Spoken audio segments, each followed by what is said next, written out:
Kaboom goes the dynamite. There he is, first ballot Hall of Famer, Mr. Drew Brees. Hey Mario, I think you'll dig this take. Maybe not. Maybe you'll disagree. I don't think. I think it's fantastic that Drew Brees will be a first ballot Hall of Famer. I think it's fantastic that no one in a Saints uniform will ever wear number 9. Again, they shouldn't. It's already unofficially retired. When Drew Brees called it a day, the Saints basically did what they did with number 8, Archie Manning's jersey. The Saints don't officially retire numbers, but they unofficially do. No one has ever worn number 8 ever again since Archie Manning left when Bum Phillips traded him for Leon Gray in the early 80s over 40 years ago. And no one has wore number 9 when Drew Brees retired about 5 years ago. But I have a major problem with the New Orleans Saints organization when you have 4 Saints Hall of Famers, 4 NFL Hall of Famers that went in primarily as New Orleans Saints. Number 7, Morton Anderson. No one should ever wear that number again. One of the greatest kickers in NFL history. He's not only a Saints Hall of Famer, he's an NFL Hall of Famer. Number 51, the Field Mouse, Sam Mills. Not only a Saints Hall of Famer, an NFL Hall of Famer. Most of his work in a Saints uniform. Number 77, Willie Roaf. Not only a Saints Hall of Famer, an NFL Hall of Famer. One of very few players who was a all-decade player in 2 decades. Willie Roaf, like Morton Anderson, one of the best kickers. Willie Roaf, one of the best left tackles in the history of the game. And then, of course, number 57, Ricky Jackson. Now, is Drew Brees the all-time greatest Saint? Sure. But Ricky Jackson isn't number 2.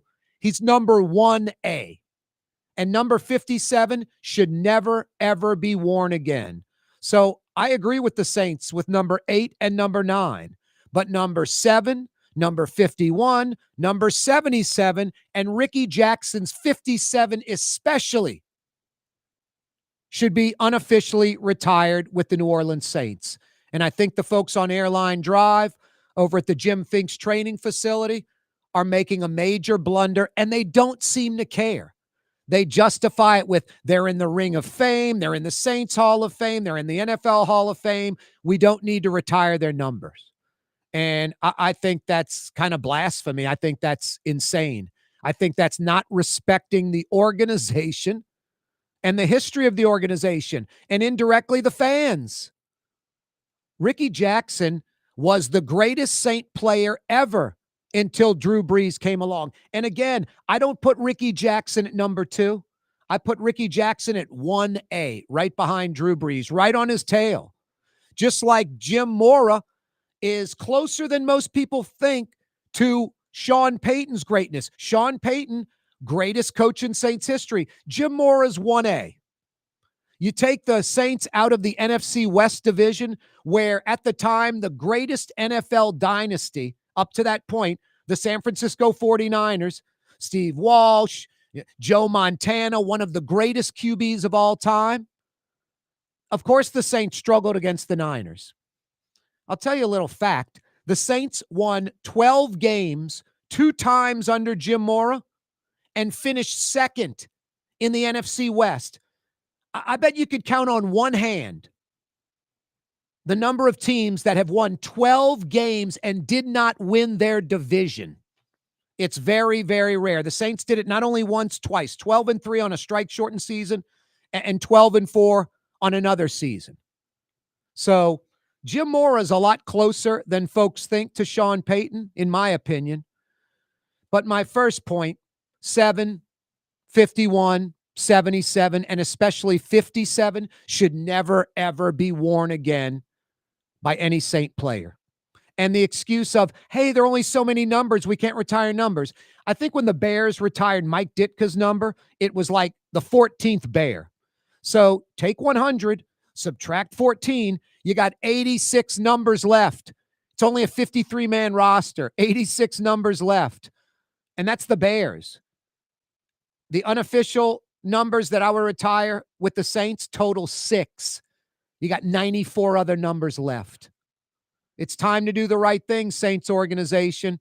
I'm 110% with you. No one should ever wear Drew Brees' number again or Archie Manning's.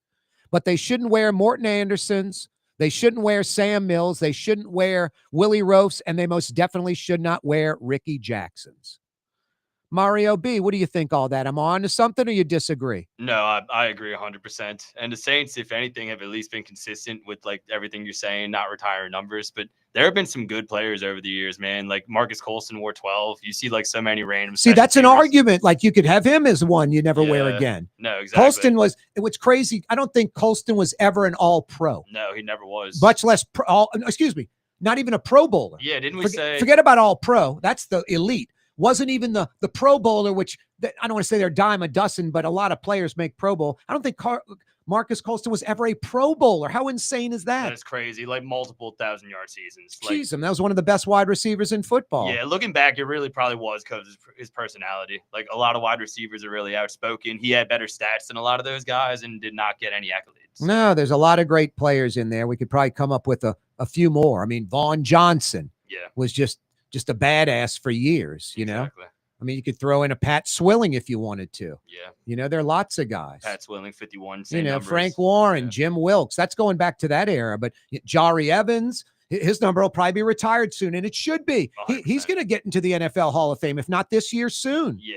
He was a top 15 finals. He might be in this year, maybe. I hope. In terms of good players, I think the two like glory ages for the Saints were obviously the beginning of Sean Payton and Drew Brees, but then the Dome Patrol days. Like everything you said, I grew up with my uncle telling me that because he was the original Saints Spanish play-by-play guy. And you had some really, really good Saints teams that unfortunately ran into Joe Montana and those guys. No, every year. I mean, it was they dominated the Rams. They dominated the Falcons. And I had Joe Montana in studio live on my show, Mario, face to face. And Joe Montana said the worst experiences of his career, as far as getting beat up and physical, was coming into the Dome and just getting smashed by those linebackers and D linemen and just sore and beat up the Dome turf, the physicality of the Saints defense. He said it was the worst experience of his life. I mean, those are strong statements. That's Joe Montana saying that. Yeah. As good as it gets. That's like Tom Brady saying that about a modern day defense. Like, exactly. He was Tom Brady before Tom Brady existed. Mario, I'll never forget the Pro Bowl in Hawaii.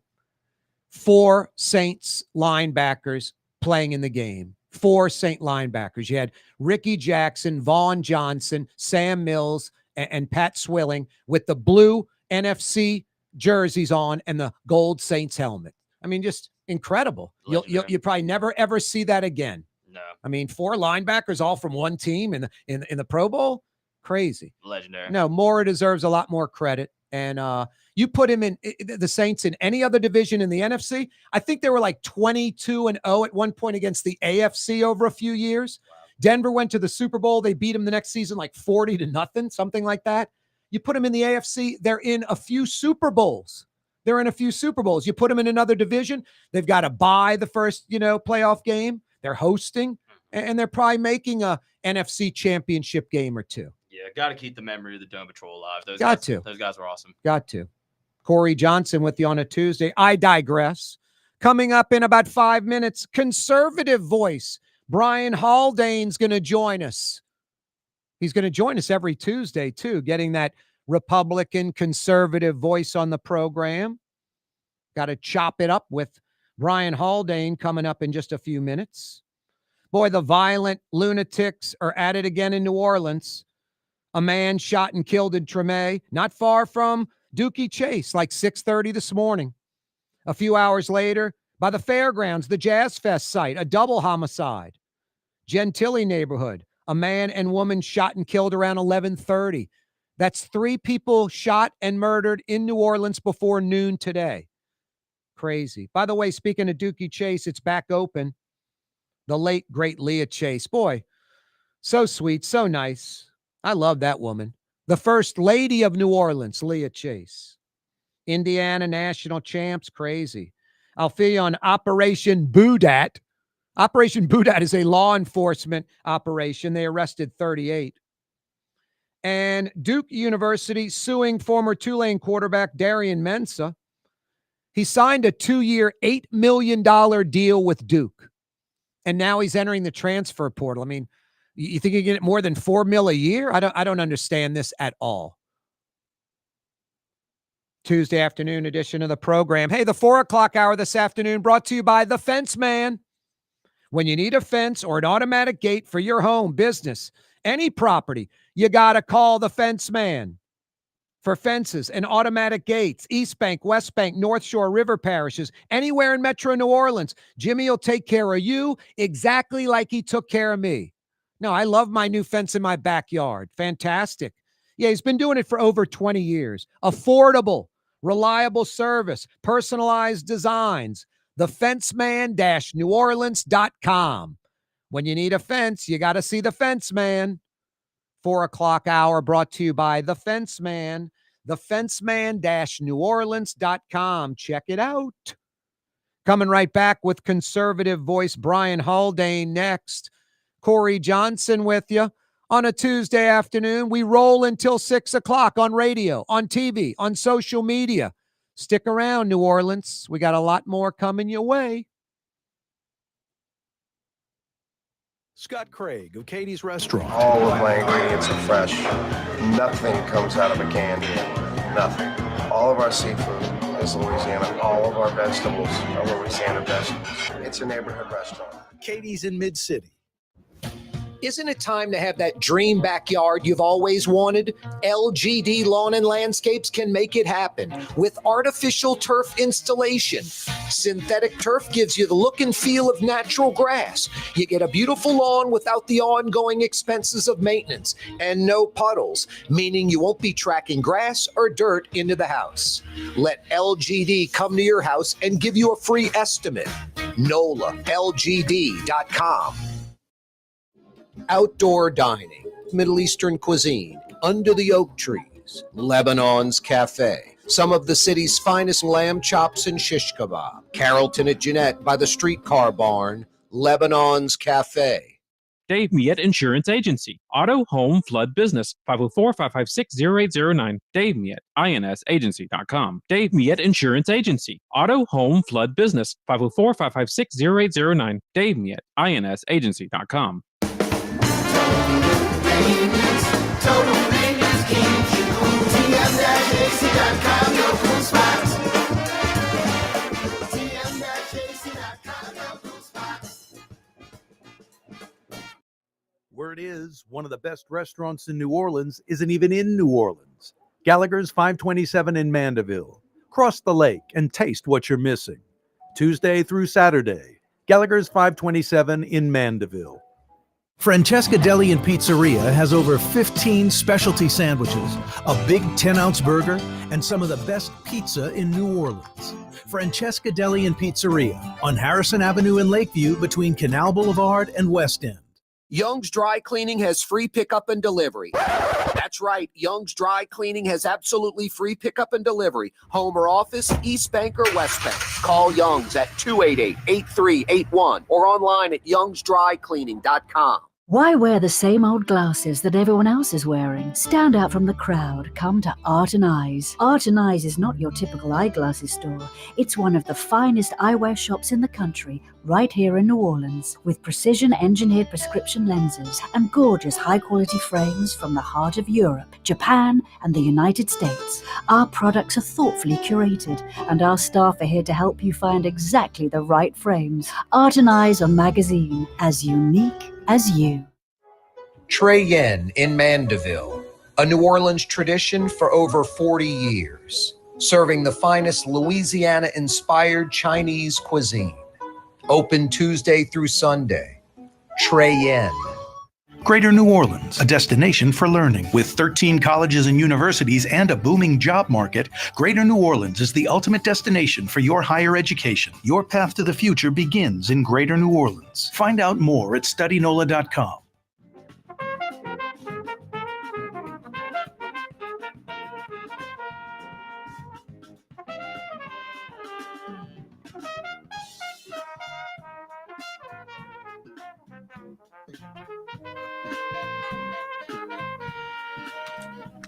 Yeah, you right. Corey Johnson back at you on a Tuesday afternoon. Thanks so much for joining us. Fired up to get this guy on this afternoon, and we're going to try to do it every Tuesday afternoon at this time if he's available. Conservative voice Brian Haldane joins us. Brian, how are you? I am golden, Corey. How you doing today? Doing great, man. Thanks so much for joining us. I'm looking forward to this.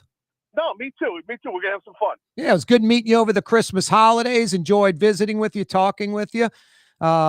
Small world, man. Every Thursday I get your cousin on the program. Oh no. You don't do that. No. You're making that up. No, I do. We got to torture the audience every now and then. No, I understand. And torture is an apt word. No, because he tortures me just about every morning, talking about Bradley Schneller, stackedcoaching.com. His gym's on River Road, right by the River Shack, right by North Arnold, to be exact, by Shrewsbury and River Road, right past Oxnard. Stackedcoaching.com. It's a new year, everybody. Want to get in shape? He got me in shape. I mean, if I can do it, just about anybody can. I was never fat, but I was sort of the Pillsbury Doughboy. You pushed me with your finger and I'd giggle, soft and gushy. Not anymore, thanks to Bradley Schneller, stackedcoaching.com. What a good guy your cousin is, man. We've become good friends, and he's just a quality guy, and he is ridiculously knowledgeable and expert on fitness and nutrition. No, he absolutely is. And I mess with him a good bit. Don't want to feed the ego much, but no, he's the best around. Yeah, hopefully he's not listening. We don't want to blow that head up. No.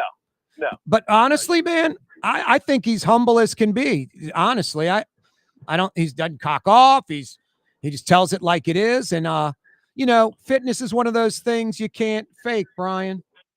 No, and it's all about the not just the knowledge, but the repetition, man. Yep. He's thorough. He gets after it. No, he gets after it every day. He's an animal, man. I don't even want to pick up the weights he uses to put them back, much less actually work out with them. The bar is bending when he's working out. Let's get into this. Speaking of heavyweights, our president, Donald Trump, what do you think of this Greenland thing? I don't understand it.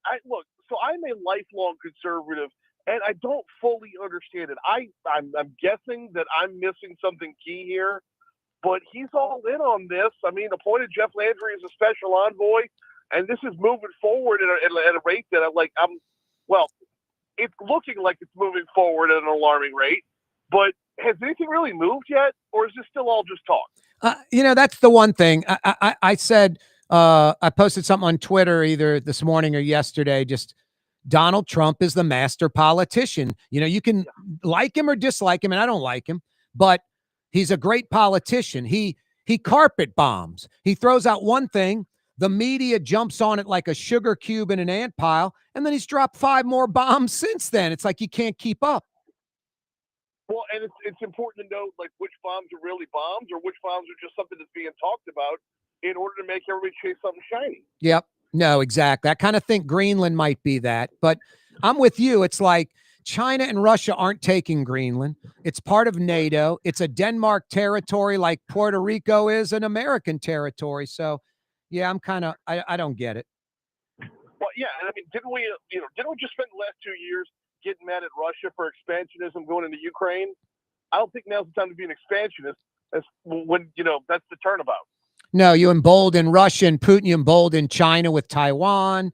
Yeah, I don't get it. And then you're kind of alienating our European allies, our friends. I mean, that's one thing that kind of burns me up with Trump. He seems more enamored with Putin than our allies. So, okay, I might break with you a little bit on that one, though, because what good does their friendship really do us? They hate us on a normal day. I mean, I don't know. It's where a lot of us come from. Yeah, there's a lot of long time standing relationships and whatnot, but they need to be checked every once in a while. I think he checked them with the hey, fork up the money, put more money towards defense, we're tired of funding NATO fully. I mean, I think that's a good move, but just sometimes the objective I agree with, but the way he skins the cat, I don't agree with it. Yeah, tactics are questionable, to be sure. And these tariffs now, I'm going to put 10% tariff on Denmark and other pals of them. I don't know. I don't get it. The tariff thing, correct?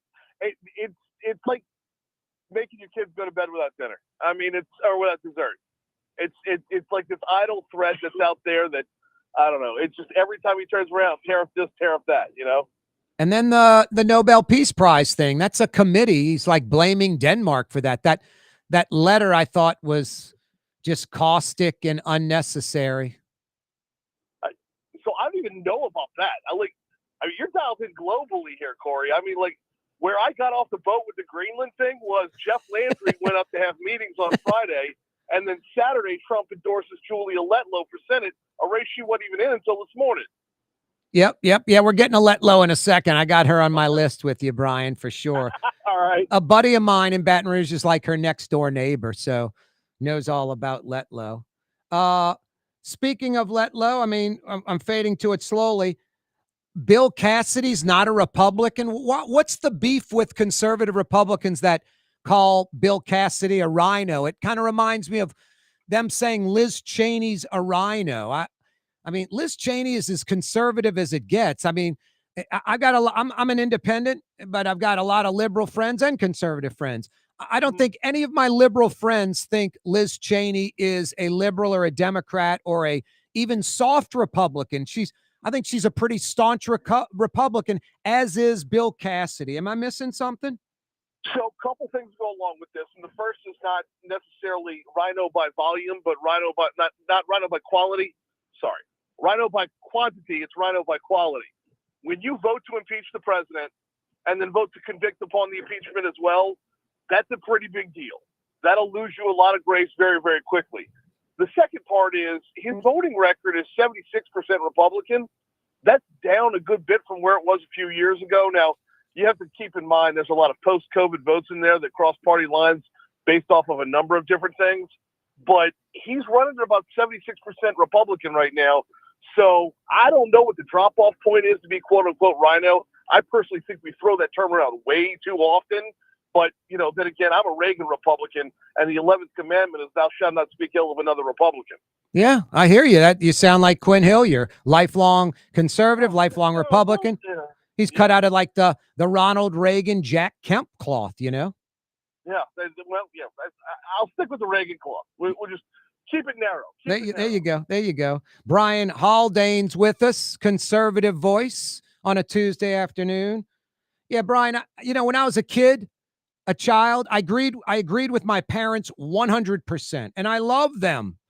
And then as I became an adult, sometimes I would disagree with them, and I love them more than ever. I mean, every day my love grows for my mom, and I just think this back Trump, MAGA, no matter what, MAGA or bust, and never disagree.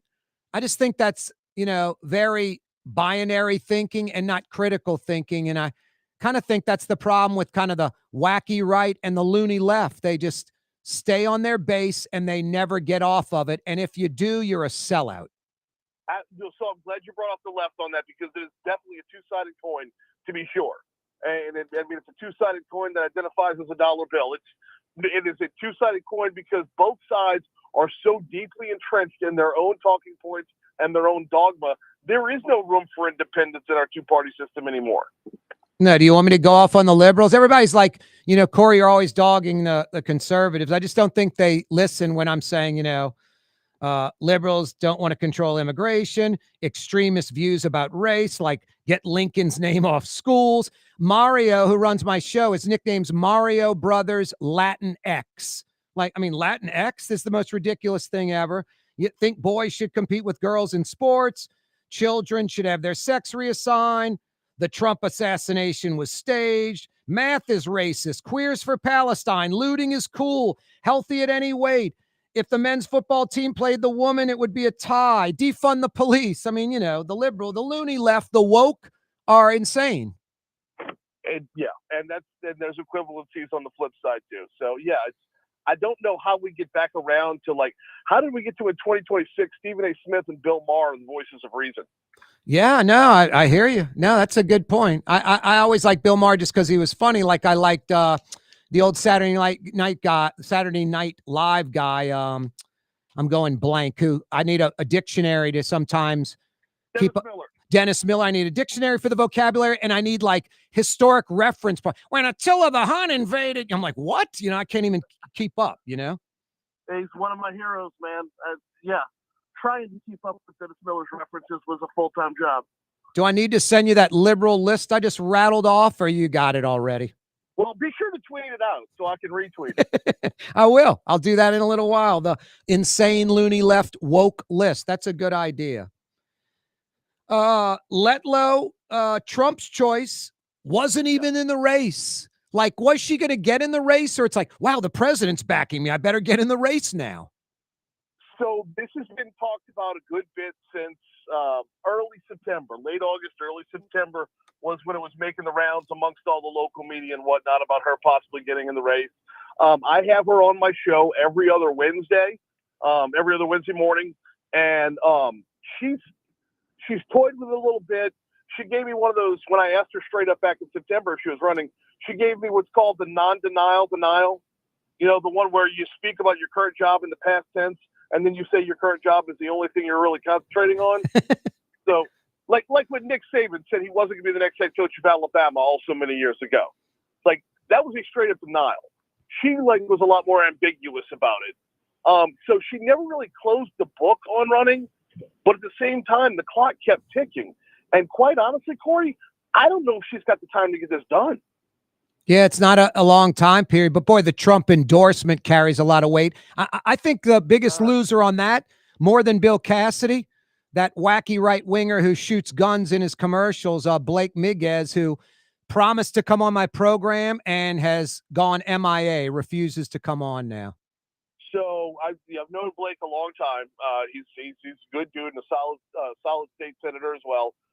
Yes, he does shoot guns because he's a competitor. That's what he does. Oh, no. He's like a world-class marksman from what I understand, but right. I don't know. In his TV commercials, I just think it's a little wacky. We're going to pick it up right there. I'm going to take a quick break. We're visiting with Brian Haldane, conservative voice. We're going to try to do this every Tuesday, New Orleans. Corey Johnson with you till 6. 49 years in a row. Ford F-150, #1 truck in America. What about in the USA? Let's see. What about in the world? Who sells more trucks than Ford? Nobody. It's because the Lamarck team is the real team. All that makes it happen is one goal. Everybody having a great experience at Lamarck Ford. We became #1 for a reason, because we're good. And we need to prove it every day, every deal, all the time.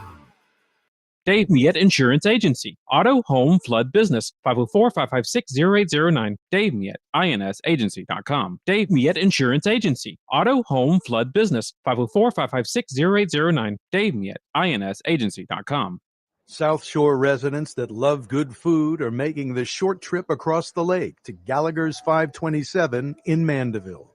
North Shore folks have known about Gallagher's 527 for years. Now the South Shore has discovered this hidden gem. One of the metro area's best restaurants is less than 30 minutes away. Take the quick trip across the lake and experience Gallagher's 527 in Mandeville. As good as it gets.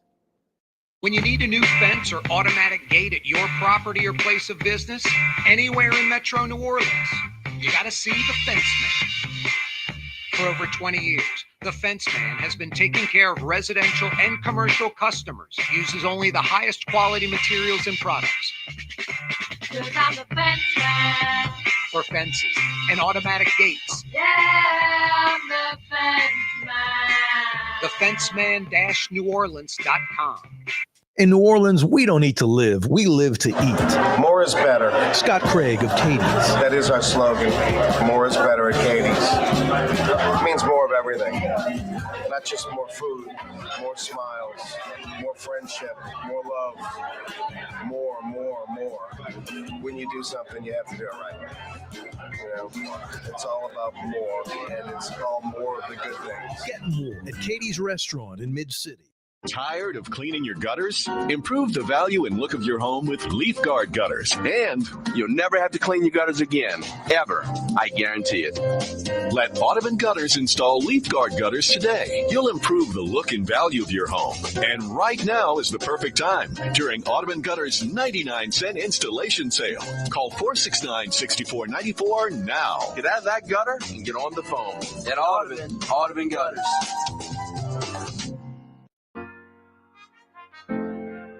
Here at the NOLA Coalition, we love our kids and we love our city. The people of New Orleans are standing together for a better future. By harnessing our collective resources, the NOLA Coalition will create a safer, more prosperous city for all residents. Your support is needed to help reduce violence, invest in our children, and drive generational change. Join now at nolacoalition.info. This is a hell of a lot easier than when I delivered pizza in New Orleans. What the hell? We're all just blocking the street. We're all just blocking the street. Come on, I gotta deliver this pizza. We're all just blocking the street. Screw it. We won't stop blocking the street. Never stop blocking the street. You're on the neutral ground with Corey Johnson. I know you've heard me talk about it a lot, but it's simply that good. I went there today for lunch, Gallagher's 527 in Mandeville. And yes, I had the crab meat St. Francis. Maybe the single greatest crab meat dish anywhere. Absolutely fantastic. Pat Gallagher says it best. The crab meat's the star. Go on my Twitter, at Corey Johnson. You can listen to the program every day. And I posted a couple of photos of that wonderful crab meat St. Francis. It's a Warren LaRuth recipe, arguably the greatest chef in the history of the city. And we got a lot of great chefs. Check it out, South Shore folks. The North Shore folks know all about it. It's tremendous. It's worth the drive. If you love great food, you like dining out, you love great restaurants, this is one of New Orleans' best, I promise you. You'll love it. Gallagher's 527 in Mandeville. Brian Haldane's with us, conservative voice on a Tuesday afternoon. So, Brian, I didn't mean to cut you off. You know how radio works. You do a show yourself. You've been doing one for years. That break train comes down the tracks. Either get out of the way or it chops you in two. Unless you're Jimmy Ott. I couldn't break for anybody. He's Jimmy No Breaks over there. He's the best. I love him. I love Jimmy, too. Can I give a quick shout out real quick to one of your sponsors right there? Sure. More praise to you, man. More praise to anybody on the South Shore who finally realizes the North Shore is a thing. Look, I've been up here in Baton Rouge since '95, but I'm a Covington boy, born in Metairie, raised in Covington. And for the South Shore to finally give the North Shore some props, it's refreshing to hop on the radio over y'all's way and hear you giving a little bit of love to Mandeville and Covington. Hey, man, Mandeville and Covington is New Orleans North Shore, Brian. No, I understand, but like we were a world away when I was at St. Paul's.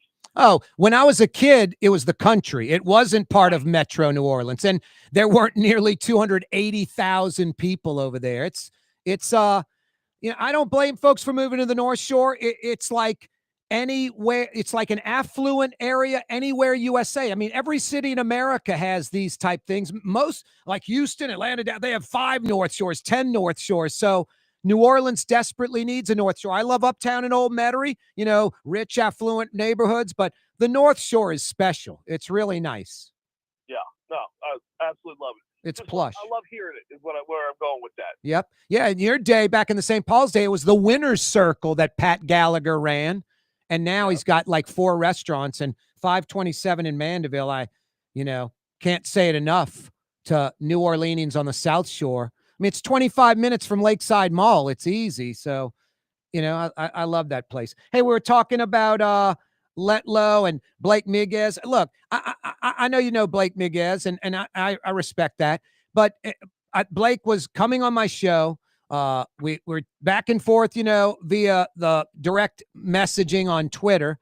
And then I think he got wind of Corey's going to ask legitimate questions, or some wacky right-wingers like, this dude's liberal. You don't want to go on that show. And he just disappeared. And then I see these commercials with him shooting the gun, and I get he's a marksman, but I just think that's sort of silly. Tell me what your platform is, not, shooting a gun. What the shooting the gun says to me, Brian, hey, you binary thinkers, you MAGA thinkers, you folks that are wacky right and locked into that position, I'm for you.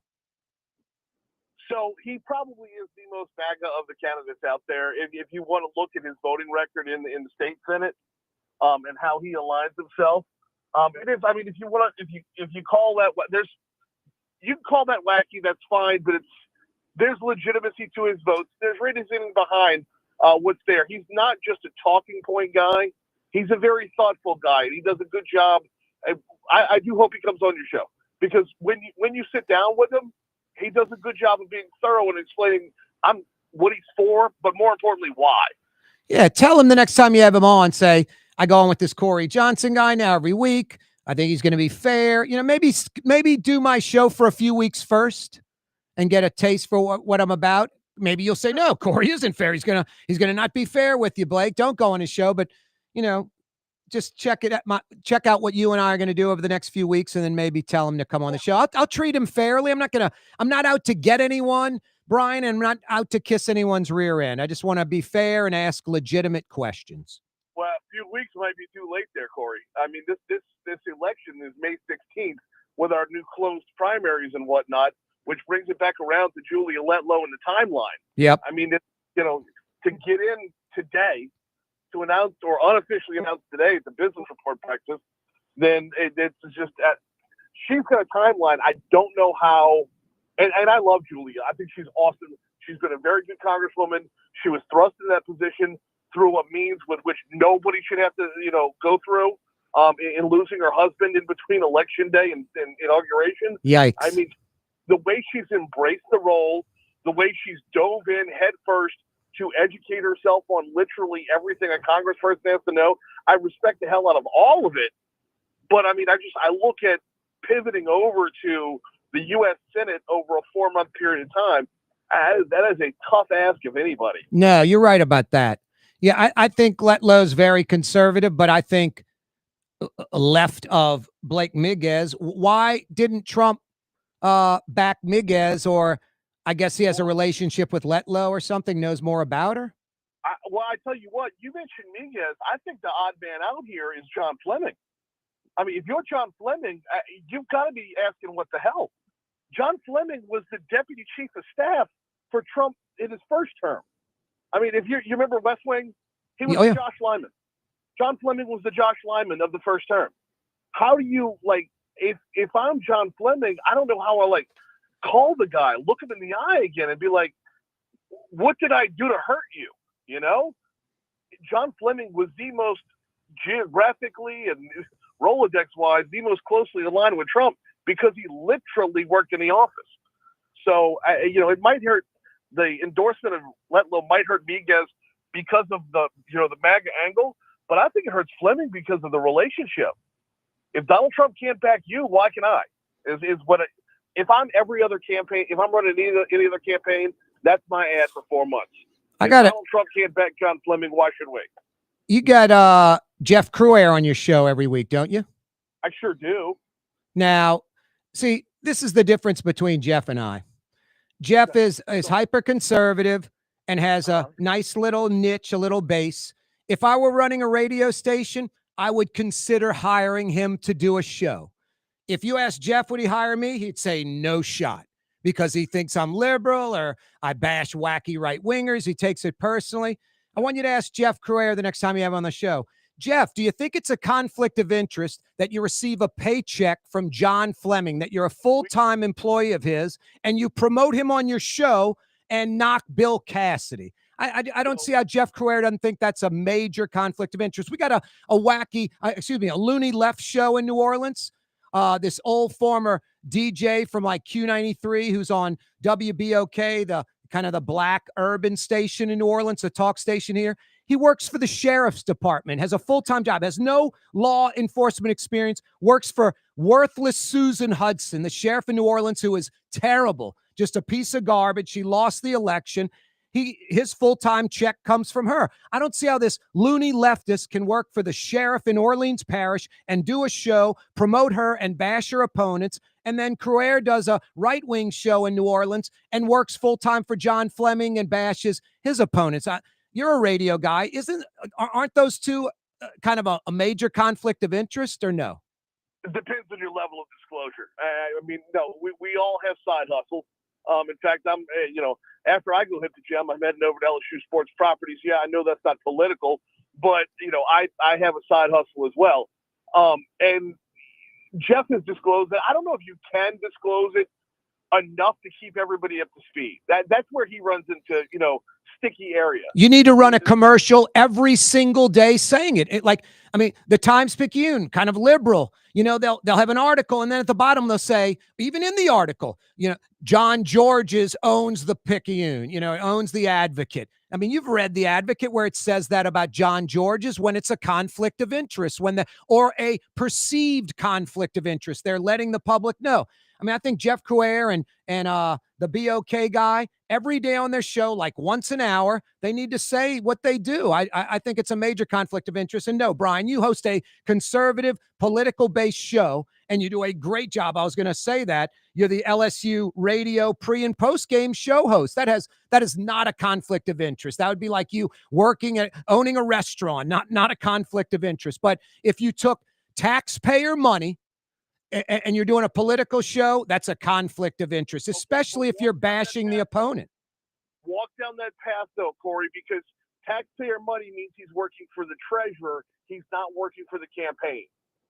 Again, it's still money that you and I put into it, and he's praising the guy in office like the BOK guy and bashing their opponents constantly. I think it is an egregious conflict of interest. Ask Couer about that on the air, maybe. We've talked about it on numerous occasions. 4 or 5 times we've had that conversation because, I know that Fleming's his guy, and I know that there is no conservative talk show host around that is still backing Senator Cassidy. I stay neutral on the candidates because, quite honestly, I'm going to have, I don't talk about politics as much as I talk about governance, like what's actually getting done out there versus the nitpicking that goes on behind the scenes. So I want to work with whomever just to make sure information flows at a regular pace. Speaking of governance, does New Orleans have a chance with yet another liberal Democrat at the controls, new mayor coming in? Yes, I think so. I think so because right now is the right time. Absolutely. And what's really going to make up my mind on that is this upcoming legislative session. I want to see how active New Orleans' new mayor, how active Helen Moreno is in getting up to Baton Rouge to pitch for her city the same way she did when she was in the legislature. Because all systems are firing right now. You could love Jeff Landry or hate Jeff Landry. Everyone loves Susan Bourgeois right now. She is taking rear and taking names. Our economic development secretary is nobody stands in her way. And if Mayor Moreno can come up to Baton Rouge and make her voice heard on in our capital, I think the city can go a long way. This is a city that, again, love or hate Landry, he embraced right out the blocks and recognizing the power and potential of what New Orleans actually is and what it means to the state as a whole. So no, I agree. All the irons are hot right now. I agree with that. I like Jeff Landry's approach to New Orleans. Troop NOLA, realizing it's the oyster, the pearl and the oyster. No, I definitely like that. We're coming right back. More with conservative voice, Brian Haldane. 49 years in a row. Ford F-150, #1 truck in America. What about in the USA? Let's see. What about in the world? Who sells more trucks than Ford? Nobody. It's because the Lamarck team is the real team. All that makes it happen is one goal. Everybody having a great experience at Lamarck Ford. We became #1 for a reason, because we're good. And we need to prove it every day, every deal, all the time. Word is, one of the best restaurants in New Orleans isn't even in New Orleans. Gallagher's 527 in Mandeville. Cross the lake and taste what you're missing. Tuesday through Saturday. Gallagher's 527 in Mandeville. Isn't it time to have that dream backyard you've always wanted? LGD Lawn and Landscapes can make it happen with artificial turf installation. Synthetic turf gives you the look and feel of natural grass. You get a beautiful lawn without the ongoing expenses of maintenance and no puddles, meaning you won't be tracking grass or dirt into the house. Let LGD come to your house and give you a free estimate. NOLALGD.com. When USA Today ranked the 10 best must-visit New Orleans restaurants for travelers, Mid-City's own Katie's made the list. USA Today says Scott Craig is chef-owner at Katie's, a much-loved Creole-Italian eatery that draws armies of regulars for lunch, brunch, and dinner. A neighborhood spot where locals congregate and New Orleans-style hospitality rules. Indeed it does. Katie's in Mid-City. Young's Dry Cleaning, with 2 walk-up locations with personal service. Young's on Claiborne and Young's on Harrison Avenue in Lakeview. Young's Dry Cleaning. Call 288-8381 or online at youngsdrycleaning.com.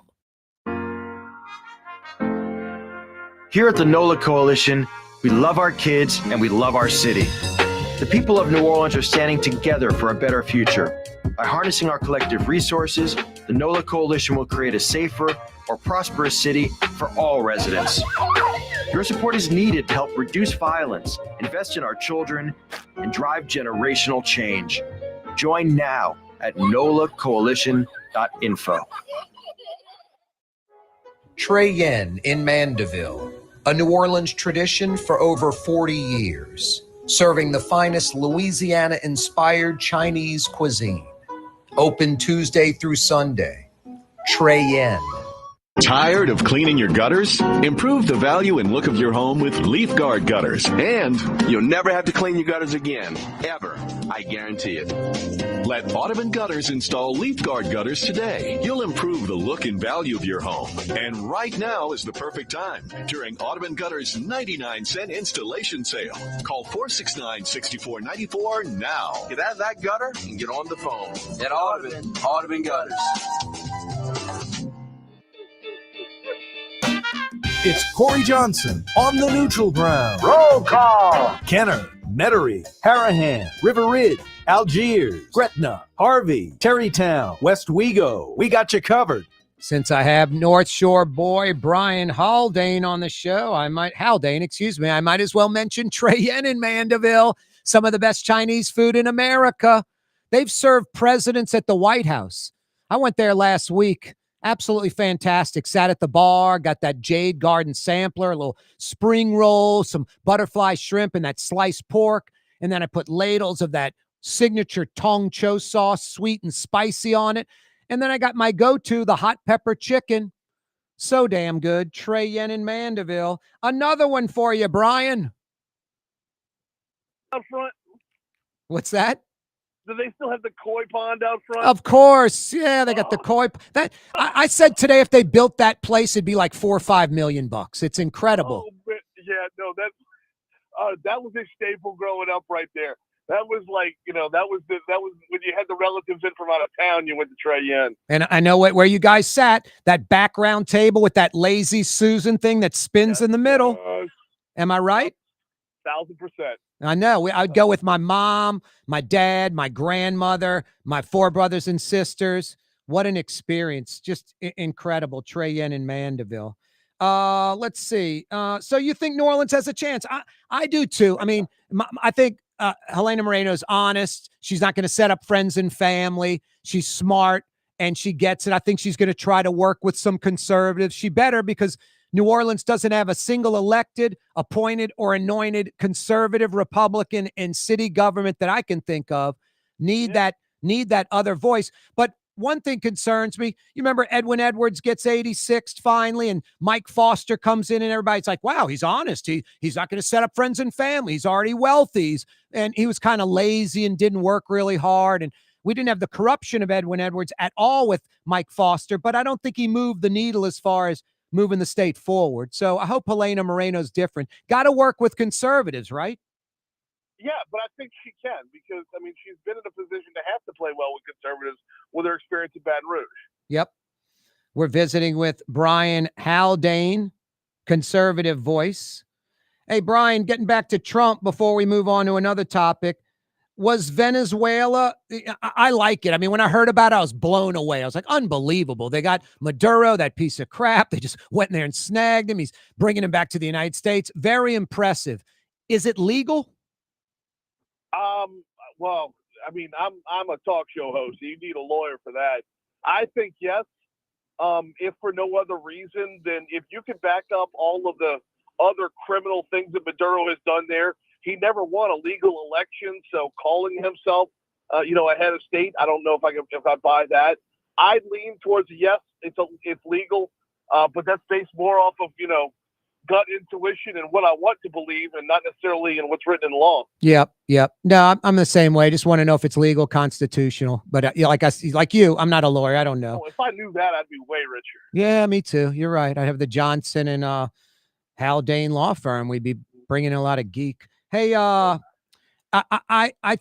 thought those oil guys with Trump, I think they're smart. I think they all got together or knew to just appease and placate the guy. I don't think every comment was, you're a great president, you're doing great. I think that's a bunch of BS. I think they know you got to placate this guy to get what you want. Machado is giving Trump her Nobel Peace Prize. She won the election in Venezuela with like 70% of the vote. Everyone knows that. Why isn't Trump backing her? I don't know. That one bothers me too, because every time, like you said, you stroke Trump's ego a little bit and you get a little bit of favor.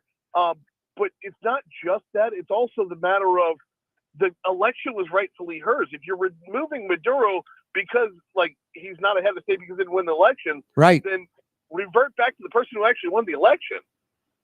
Trump did make some sense, though. I thought this was logical. He brought up Iraq. And, we go in there, Gulf War, all the Baathists, everybody, all the Saddam Hussein's people, we get rid of them. But you need some of them to run the machine, and we missed that. And Trump actually brought that up, and I thought that was a pretty good example. Maybe he's got the vice president under Maduro there, so the machine keeps running. That makes sense. I mean, that's a legit point. It's worth exploring as a possibility, and then maybe you keep Machado in the back pocket and make that move when it's a little bit smoother of a move to make, Yep. Hey, Brian, mentioned earlier, you're the LSU radio pre and post game show host for football. And I think you do. I told you when I saw you, I was like, dude, you do a great job with that. Indiana winning the national championship. I think it's one of the greatest college football stories of all time. Just second losingest program in the history of the NCAA, like 713 losses in 130 years. Like LSU, it's like 713 wins in the last, 130 years, that type of thing. They're like the opposite. So it's a great story, but I think it's utterly ridiculous to compare this team to the 2019 LSU Tigers. I don't think there's any comparison, right? No. I mean, well, if you really want the comparison, push pause for 3 years and then look and see who's in the NFL. I mean, that's all the difference between those two teams. And look at who they were playing up against, because the way this college football playoff is played out, have we gotten a 1 versus 2 since expanding it out? I mean, Miami, God bless, they played their butts off at the right time, but they came in as the 10 seed. So I don't look. Yes, they got one more win than the 2019 LSU Tigers. But can you point to anybody on that in the NCAA who LSU would not have beat that season? No, that's just a matter of you beat LSU, beat everybody they played. Indiana beat everybody they played. They just had the advantage of playing one more game. Yeah, I love Mike Scarborough and all these pundits like Mike with the recruiting analysis. I do. I respect them, and I listen to what they say. But I think the ultimate barometer is what other schools are recruiting those players. So I think you make a great point. It's like, how many players are in the NFL? So in 3 years, figure that out. That's a hell of a good point. The other part of it is that the NIL and transfer portal into this is going to be, we're going to have to evaluate everybody by a different standard real soon. Yep. Are we looking at college programs or just straight up mercenaries? And also, and no offense to Indiana, but No. In 2019, LSU had the Heisman Trophy winner, the Maxwell Award winner, the Walter Camp Award winner, the Davy O'Brien Award winner, the Fred Biletnikoff Award winner, the Jim Thorpe Award winner, the Frank Broyles winner, and the Associated Press Coach of the Year. I mean, swept it, crazy. Yeah, and Indiana had what, one of those? Yeah, and also, like I love this talk of like the SEC, doesn't control things, not dominant. Okay, they're not in those title games, but also the SEC plays the SEC. It's incredible teams beating incredible teams. Indiana, the Big Ten, they don't have the competition. It's not equal to the SEC. No, not the bottom. They don't. Hey, Brian, how can folks check you out on social media? How can they check out your radio programs, mornings in Baton Rouge? Talk 107.3 FM. We got the Talk 107.3 app. I'm live on Facebook every morning on Talk 107.3's Facebook page. You can find me personally at Brian Haldane just about anywhere you look. Facebook, Twitter, Instagram. I'm on TikTok if you want. Yeah, you're right, Brian. That's Blue Boy bark, and that means we got to hit the road. Coming back, 5 o'clock powwow next. Don't Cox Channel move. 4 and Spectrum Channel 333. Also on YouTube, on radio at NOLA Talk 93.9 FM, WSLA New Orleans. It's 5 p.m. For game-changing innovation, look to the Latrim family of companies located in Harahan. Intralox, a Latrim company, changed the game when they invented modular plastic conveyor belts over 40 years ago. These belts and innovative Intralox technology are transforming movement in manufacturing facilities around the world. Intralox is a dynamic global company now hiring in production, warehousing, shipping, and more. If you want to be part of our successful team, visit Latrim.com. That's LAITRAM.com. 49 years in a row. Ford F-150, #1 truck in America. What about in the USA? Let's see. What about in the world? Who sells more trucks than Ford? Nobody. It's because the Lamarck team is the real team. All that makes it happen is one goal. Everybody having a great experience at Lamarck Ford. We became #1 for a reason, because we're good. And we need to prove it every day, every deal, all the time. Young's Dry Cleaning has free pickup and delivery. That's right. Young's Dry Cleaning has absolutely free pickup and delivery. Home or office, East Bank or West Bank. Call Young's at 288-8381 or online at youngsdrycleaning.com. My Sittu, that's Arabic for grandmother, used to make the best football kibbe. You can experience kibbe just like my grandmother used to make, and so many other Middle Eastern favorites on the streetcar line. Lebanon's Cafe. Why wear the same old glasses that everyone else is wearing? Stand out from the crowd. Come to Art and Eyes. Art and Eyes is not your typical eyeglasses store. It's one of the finest eyewear shops in the country, right here in New Orleans, with precision-engineered prescription lenses and gorgeous high-quality frames from the heart of Europe, Japan, and the United States. Our products are thoughtfully curated, and our staff are here to help you find exactly the right frames. Art and Eyes on magazine, as unique as you. Total maintenance keeps you cool.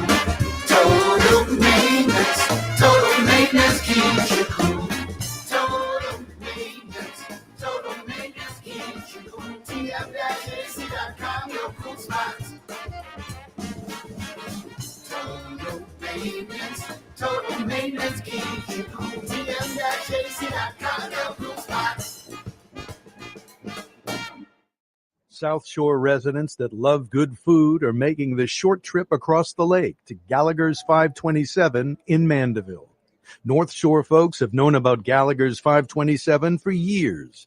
Now the South Shore has discovered this hidden gem. One of the metro area's best restaurants is less than 30 minutes away. Take the quick trip across the lake and experience Gallagher's 527 in Mandeville. As good as it gets. The Fence Man, a locally owned fencing company serving the metro New Orleans area for over 20 years. I'm the Fence Man. TheFenceman-NewOrleans.com. Yeah, I'm the Fence Man. Tired of cleaning your gutters? Improve the value and look of your home with Leaf Guard gutters. And you'll never have to clean your gutters again. Ever. I guarantee it. Let Audubon Gutters install Leaf Guard gutters today. You'll improve the look and value of your home. And right now is the perfect time during Audubon Gutters 99-cent installation sale. Call 469-6494 now. Get out of that gutter and get on the phone. At Audubon Gutters. In New Orleans, we don't eat to live. We live to eat. More is better. Scott Craig of Katie's. That is our slogan. More is better at Katie's. It means more of everything. Not just more food, more smiles, more friendship, more love, more. When you do something, you have to do it right. You know, it's all about more, and it's all more of the good things. Get more at Katie's Restaurant in Mid-City.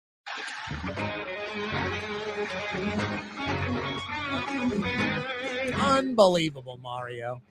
Mario Brothers and I, during the break, were talking about ... Huh, Mario? Shouldn't I end it at that? Yeah, we're going to end it with that. Good call. Mario's going to join us in a few minutes, a little later in the program, when we talk about Indiana. Second losingest program in NCAA history, national champs. Boy, Kurt Signetti is just a winner. That coach is relentless. I think 15, 16 seasons as a head coach, never had a losing season. Indiana, 3 years ago, was terrible. And now they're national champs in 2 years. Just right away. Unreal. Just an awesome story. Like, if you're down on yourself, if you feel you're not making progress in life or anything like that, like, look up at your television. No, it's inspirational. Indiana football are the national champions. It's inspirational. You know, it's like 50 years to Bobby Knight winning the national title in basketball with an undefeated season. But what I'm going to talk to Mario Brothers about, a little about that, but also folks are comparing it to 2019 LSU, like greatest program ever, greatest team ever. It's like insane. Like, it's not even close. It's not even close. Undefeated season, 16-0 for Indiana, 15-0 for LSU. Sure. That's pretty much where the comparisons stop. I've got a little ammunition for you on that. I'm sure Mario Brothers does as well. Corey Johnson with you on a Tuesday. I enjoyed that last hour. Conservative voice Brian Haldane joining us on the program, discussing a slew of topics. He's going to join us every Tuesday in the 4 o'clock hour. I'm digging that. Mario Brothers, I wish I could find like a liberal voice. Trying to think who a liberal voice would be out there. That would be tough in this state, man. No, in New Orleans they got him. I just can't think of one that's viable. I mean, you know? outside the city, but yeah, either way. I mean, Brian is reasonable, and I think you can have a discussion with him. Mm-hmm. He's not wacky right wing. You know, Sutton, the guy for the Times-Picayune, he's a woke dude. He's loony left. I mean, can't have a reasonable discussion with him. No, exactly. He's off kilter, you know? Yeah, just like people on a certain radio station are really far right. You know, you can't. No, exactly. Yeah. These, I say, binary thinkers. They're locked and loaded into how they think. They're not critical thinkers. They don't consider the other side. A lot of people are like that. It's comfortable. It's easy. You find a group of people that think like you, and you can stop thinking, you know? You just hang out with those people and you say the earth's flat and they agree with you. You say the moon's made out of cheese. They're like, yeah, I think it's cheddar. That'd be the argument. No, dude, it's Parmesan. But they both think it's made out of cheese. It's hard to have a discussion with people like that. No, I met Brian over the Christmas holidays. I was like, this guy is smart, knows what he's talking about, very reasonable. I'm going to have to get him on the program, and we're going to do it every Tuesday. I'm fired up about that. Not fired up about this. The violent lunatics are at it again in New Orleans. A double homicide. A man shot and killed in the Treme neighborhood, not far from Dookie Chase. 6:30 this morning. Boy, the criminals get up early. And then a few hours later, around 11:30 in Gentilly near the fairgrounds, a man and woman shot and killed, murdered. 3 people murdered in New Orleans before noon today. In about 5 hours, from a little after 6 till a little after 11 a.m. 6:30 to 11:30, 5 hours before lunch. 3 people murdered in New Orleans. Unacceptable. Hey, speaking of Dookie Chase, they're back open. Get to Dookie Chase. Really good New Orleans restaurant. The Chase family. I mean, Leah Chase is the first lady of New Orleans. And I miss her all the time. She was just such a sweet, humble, gracious, wonderful lady. like your mother, like your grandmother. Just, if you have a daughter, you hope she grows up and is like Leah Chase. And Leah Chase saw a lot of crap in her life. Racism and, segregation and just evil white people. Evil white people. She was around when all the crap was going on in the 40s and 50s and 60s. And then she was obviously a huge proponent for civil rights and was a major, person that helped civil rights gain traction and move forward. Her husband, family members. I mean, so many meetings of civil rights groups meeting at Dookie Chase, organizing at Dookie Chase. No, Leah Chase I love that woman. Just so sweet and so nice, beautiful, as good as it gets. I miss her a lot. But go to her restaurant on Orleans. I know a lot of you like, I don't come out of, the North Shore, Jefferson Parish. Well, your loss. Dookie Chase right down the street is Gabrielle. That's another great restaurant. I park right across the street. The street's lit up. I walk across the street. I go to the restaurant. I mean, is it kind of a seedy area? A little bit. I'm not going to say, no, you need to buy a house in that neighborhood. It's fantastic.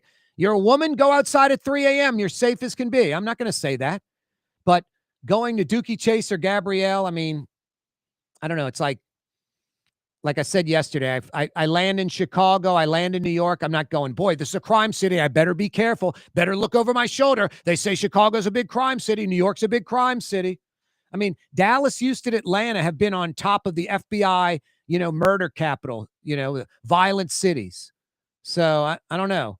I don't worry about going to Houston, Dallas, Atlanta. I don't really want to go to Houston, Dallas, Atlanta. But if I go to like some cultural city like Chicago or New York, if I went down to Miami, I wouldn't be worrying about crime. So I'm not saying, go there at 3 a.m, but, use common sense, but it's lit up. You can park right by. The farthest away you'll be is like across the street. And they're not a bunch of criminals out there like attacking people that go to Dookie Chase or attacking people that go to Gabrielle. And both places usually have security out there. Keeps the losers away. No, get to Dookie Chase. They're back open. Operation Boo Day. Boo Day is what it's called. Is that some kind of pun? Seriously, I'm just thinking about this, Mario. This is not funny because it was about sex offenders. Was the Boo Day like Bootay? Was that the joke they were making, or? I guess. I don't know. Okay, I'm just thinking that. Operation Boo Day, BOODAY. Now, it started in mid-October, so maybe it was based off of Halloween. But it went 3 months long, and multiple law enforcement agencies, kind of like Operation Clean Sweep about a year plus ago, where they arrested 150 violent criminals. This was 38 arrests, sexual deviants. 12 were felony sex offenders. So getting those jerks off the street, which primarily I think would be a benefit to women and children. So Operation Boo Day. I'm just wondering if it's some sick pun on booty, since it's a sex offenders thing. I don't know. I shouldn't be laughing. I know it is terrible. Not funny. 766-9480 is how you dial us up. Mario Brothers, a.k.a. Latin X. We're politically correct on this program. Mario Brothers, a.k.a. Latin X, at the controls, fielding your phone calls at 766-9480. Yeah, if you have a suggestion of a reasonable liberal that I can bring on the program, kind of like Brian Haldane as a reasonable conservative, I'm all ears. No, I mentioned like Will Sutton, for instance. Just, I think he goes on WBOK, just very extreme. I mean, I read some of his stuff. It's sort of embarrassing in a way. It's like, really, dude, in 2026, you think that way? It's just always black and white. It's just race, just constantly being injected. It's like nauseating, It's 2026, bro. 766-9480 is how you dial us up. 766-9480. Hey, looking for a job, looking for a career in the new year? Latrum's got you covered. One of the great companies to work for in America, a global manufacturing giant. They're on every continent on the planet. And it's New Orleans born, bred, based. It's not a public company, privately owned. They did over $1 billion in business last year, and they're hiring. They've been on a hiring spree for like 3 decades straight. So if you're looking for a new job, you're looking for a career, a lot of Latrim employees have been there for decades. They love it. Go to latrim.com for a full listing of positions available. Last time I was on the site, it was like 60 plus job openings. They got you covered, East Bankers, West Bankers, at their Elmwood facility right under the UEP Long Bridge. And they got you covered on the North Shore, at their I-12 facility. Latrim.com for a full listing of positions available.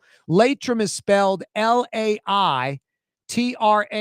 Check it out, latrim.com.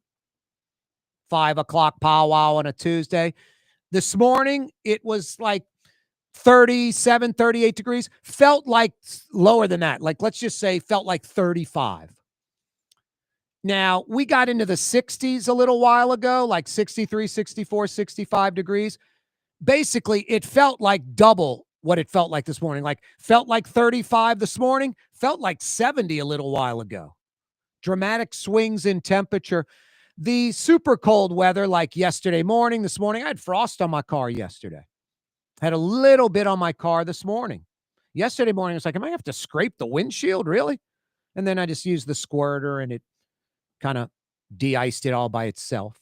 But that extreme weather, I think, that as far as like near freezing temperatures, and you folks on the North Shore probably definitely experience freezing temperatures. That's kind of going away at least until next week. Tomorrow morning, we'll wake up in the 40s, not the 30s. And then by the end of the week, we're in the 50s. And on Thursday, we might hit 70 degrees, 72 degrees on Thursday. I know it's kind of crazy, the up and down. And some of you that get sick, it's really not good. But I like the non-summer season in New Orleans just because, man, I might be scraping frost off my window and 2 days later it's 70. You know, it's kind of cool. We get a few days of cold, not like weeks. And then it's right back up to 60 something. I like it. 766-9480 is how you dial us up. 766-9480. Dinner tonight? Question mark. Katie's in Mid-City. As good as it gets. As New Orleans as it gets. Big portions. Bring a bunch of friends. Great for sharing. They're in Mid-City, Iberville, corner Tallahassee, a couple of blocks behind Angelo Bricato's ice cream joint. Katie's in Mid-City. Word is, one of the best restaurants in New Orleans isn't even in New Orleans. Gallagher's 527 in Mandeville. Cross the lake and taste what you're missing. Tuesday through Saturday. Gallagher's 527 in Mandeville. Here at the NOLA Coalition, we love our kids and we love our city. The people of New Orleans are standing together for a better future. By harnessing our collective resources, the NOLA Coalition will create a safer, more prosperous city for all residents. Your support is needed to help reduce violence, invest in our children, and drive generational change. Join now at nolacoalition.info. Total maintenance keeps you cool. Total maintenance keeps you cool. Total maintenance keeps you cool. TM-AC.com, your cool spots. Total maintenance keeps you cool. TM-AC.com, your cool spots. Artificial turf custom golf putting green. Beautiful, functional, zero maintenance. Call New Orleans' own LGD Lawn and Landscapes and get your free estimate. Young's Dry Cleaning, with 2 walk-up locations with personal service. Young's on Claiborne and Young's on Harrison Avenue in Lakeview. Young's Dry Cleaning. Call 288-8381 or online at youngsdrycleaning.com. There's a Middle Eastern restaurant that's less than 5 minutes from where Causeway and River Road meet. Lebanon's Cafe.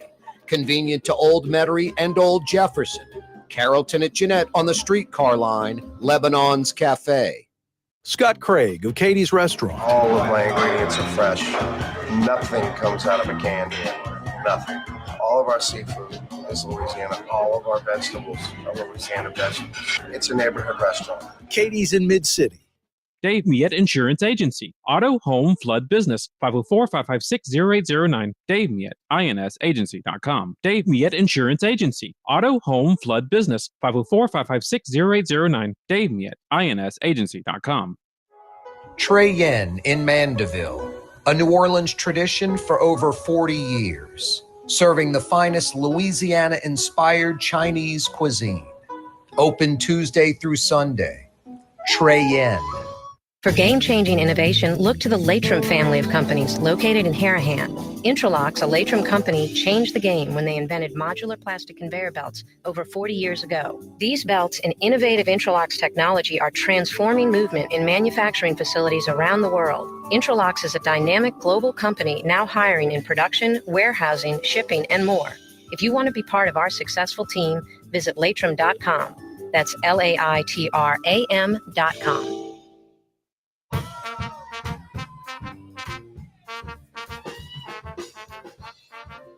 The vibe of the Crescent City, Corey Johnson. Fat, drunk, and stupid is no way to go through life, son. In Metro New Orleans on 93.9 FM and 107.9 FM. Also from Baton Rouge to Pensacola, Florida on 600 AM and 1560. Yeah, you right. Phone lines are open, 766-9480. 766-9480 is how you dial us up. Yesterday, we were talking about MLK Day and all the accomplishments. I rattled off my list of the 5 most significant Americans in history, kind of like in a chronological order. George Washington, Thomas Jefferson, Benjamin Franklin, Abraham Lincoln, Dr. Martin Luther King Jr., major difference makers. And there are a bunch of others. Roosevelt, Eisenhower, we can come up with a lot. And then I was talking about some of his significant accomplishments, like the March on D.C., the Montgomery bus boycott, working with LBJ, the president, Civil Rights Act of 1964, Voting Rights Act of 1965. I asked folks, I Have a Dream speech in 1963 at the mall in D.C. MLK, Dr. Martin Luther King Jr., had a script. He was an incredible writer, great orator, ridiculously smart, had his speech written out. And he was reading it from the script. And then I asked, who was the New Orleanian that influenced him, where he literally abandoned his script and ad-libbed the rest of it? Think about that. The I Have a Dream speech. No teleprompter. He's not looking at a script. He's looking straight ahead. There was no uhs and ums, no stumbling, bumbling, no delays or gaps. Just incredible speech. One of the greatest speeches in American history. Mahalia Jackson, New Orleans' own Mahalia Jackson, grew up in the Black Pearl neighborhood. That's like basically Broadway to River Road, a few blocks in from St. Charles Avenue, that triangle. She grew up in that neighborhood, and she's right behind Dr. Martin Luther King. And while he's doing his planned speech, she goes, Martin, tell him about the dream. Tell him about the dream. And he abandons the speech and ad-libs the rest. Just incredible. So I asked who was the New Orleanian, and we got a few calls. I think Wes in New Orleans East was like Mahalia Jackson. The 1955 Montgomery bus boycott. What in Louisiana influenced Dr. Martin Luther King to have the Montgomery bus boycott? What influenced him? Something in Louisiana did. 766-9480 is how you dial us up. 766-9480. Give us a call if you know the answer to that. Last night when I got home, I was like, I never gave the answer to that out. I'll have to do it on Tuesday's show, which I will before we go off the air today. But I'd like to hear it from you. 766-9480. I think it was Garrett in Algiers Point yesterday talking about, Core 4 in 1960, sat in at McCrory's, Aretha Castle-Haley, Lombard, a bunch of these folks. And then he mentioned Lombard versus Louisiana going to the Supreme Court. Now, I Googled those last night and read about those. I'm going to read them again tonight. I kind of just got into it a little bit last night. So no, I like learning. I like getting edumacated and all that good stuff. Let's go to the phone lines. 766-9480. 766-9480 is how you dial us up. Everybody's welcome. We don't screen calls and we don't cut you off, especially if we disagree. Rob in New Orleans joins us. What'd you say, Rob? Well, I think I might know the answer to that question. I think it was a Baton Rouge bus boycott. Kaboom goes the dynamite. You are correct. Right. Ding, ding, ding. What do we have for the things about Martin Luther King Jr. in New Orleans at that time? He was here. I think the Southern Christian Leadership Conference started in New Orleans and Central City at some Zion, some church on I think 2nd Street. And another thing, I mean, New Orleans has a big 19th century civil rights history, but some of the another thing that a lot of people already know, and interesting after the terrible crime there, was that Dookie Chase restaurant was really central to a lot of that activity. Like Dookie Chase and Leah Chase were hosting these civil rights meetings that were actually illegal, because they had white and black people in them, and they were subversive, and they were being watched by the FBI, like in the restaurant. Yep. That's great stuff, Rob. You nailed it. And a lot of extra information right on the money. Southern Leadership, Central City. I think it was like Zion Baptist Church on 2nd Street or something like that. And, over there in that neighborhood. No, you nailed it, brother. All right, Corey. Keep up the good work. Thanks a lot, Rob. Thank you. Yeah. The Montgomery bus boycott. It was 1953 or 1954. Baton Rouge had a bus boycott. And Dr. Martin Luther King said, we're going to copy that in Montgomery. And it was very successful. Crippled the bus, the bus company, the city. Only white people were on the buses. So they said, yeah, you can sit anywhere. I mean, I don't know, man. White people were sick back then. Some. I mean, I think probably the majority of white people were righteous, but sat on the sidelines. Some didn't. The real righteous ones got involved, like Rob was insinuating, at Dookie Chase with some black folks, a few white folks that were, righteous and realized this is so wrong, but just crazy. Absolutely crazy. It is an amazing story. I mean, I think it's brilliant, to be honest with you. The 3 freedom riders in Mississippi, I forget the names, it's like a Jewish guy, another white guy, and a black kid. They came down to Mississippi to, they're naive, like college students, like 20 years old, 19, 20 years old. Came down in their station wagon to Mississippi, registering black people to vote. And some sick KKK people in Mississippi, along with the sheriff's department helping them, because a lot of those sheriff's people were in the KKK. They abducted and murdered these 3 kids. And the FBI, the feds came down to Mississippi and basically for months were trying to find these 3 bodies. And the KKK people and the sheriff were all on the same page. I mean, they might be dopey and stupid and violent criminals, sick individuals, but they were tight and cohesive, and no one was saying anything. And the federal government with the FBI down here with experts could not find these 3 kids. And the feds got desperate. This story is amazing. So the feds got with my cousin, Bumpy Johnson. All right, he and my cousin. But this heroin dealer in Harlem, Bumpy Johnson, who worked indirectly with the mob, because the mob was into drug dealing in New York, in Manhattan. And Bumpy Johnson kind of controlled Harlem, and the mob controlled other areas. And besides the drug dealing, they had another thing in common. They were both Christian, and they were both pro-America, believe it or not, even as heroin dealers, as drug dealers. And the feds, the FBI, basically got with Bumpy Johnson and the mafia and said, we really need your help.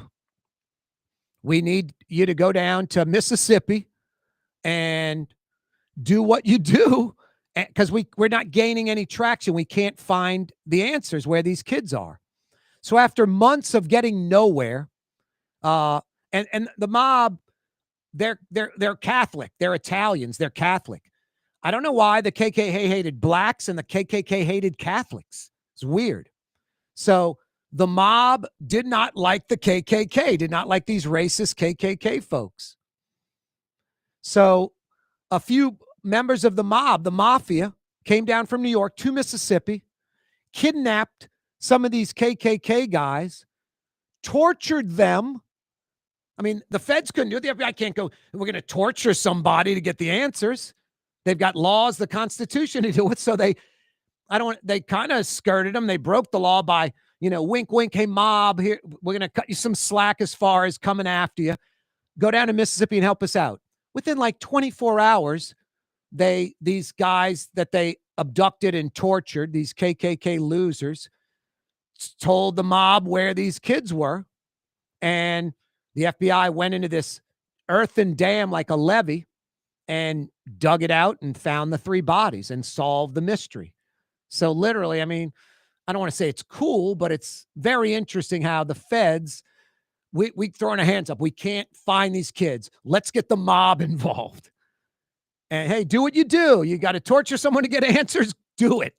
And they went down there. And I mean, I laugh because I'm like, I'm not into that, but obviously like KKK people and sick racist people that are murderers, I don't know. I have a little tolerance for torturing them to get the answers where these kids were that were only doing righteous stuff, trying to register black folks to vote. So interesting how the feds got the mob involved and solved that crime. Corey Johnson with you on a Tuesday afternoon. That movie, Mississippi Burning, like this story did not come out until like 15 years ago, 2006, 2007, where it was verified. If you remember the movie Mississippi Burning, the Gene Hackman character called his specialist, and it was this black guy who worked for the FBI who came down and he kidnapped the mayor of the town, I think Philadelphia, Mississippi, and tied him up in like a shack and was threatening to kill him. And he gave the information out. So I think even the folks that were producing Mississippi Burning and media in America, there was this story, this wise tale that maybe the FBI had a guy come down and kidnap the mayor and torture him so he would give the location of the 3 kids that were murdered.